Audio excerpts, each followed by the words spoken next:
بسم اللہ الرحمن الرحیم۔ پیارے دوستو، یہ حدیث مبارک بخاری شریف کی روایت ہے جو میں آپ کے سامنے بیان کر رہا ہوں۔ میں نے نبی کریم صلی اللہ علیہ وآلہ وسلم سے پوچھا کہ اللہ تعالیٰ کی بارگاہ میں کون سا عمل زیادہ محبوب ہے؟ آپ صلی اللہ علیہ وآلہ وسلم نے فرمایا کہ اپنے وقت پر نماز پڑھنا۔ پھر پوچھا اس کے بعد فرمایا والدین کے ساتھ نیک معاملات رکھنا۔ پوچھا اس کے بعد آپ نے فرمایا کہ اللہ کی راہ میں جہاد کرنا۔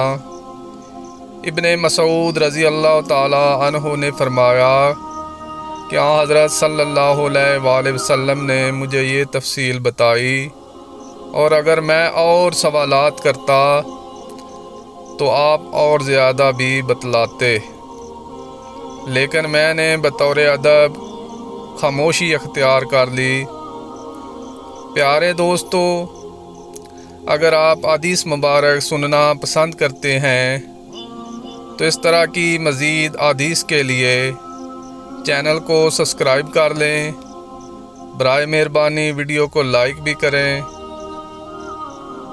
ملتے ہیں ایک نئی حدیث کے ساتھ۔ جزاک اللہ، شکریہ، اللہ حافظ۔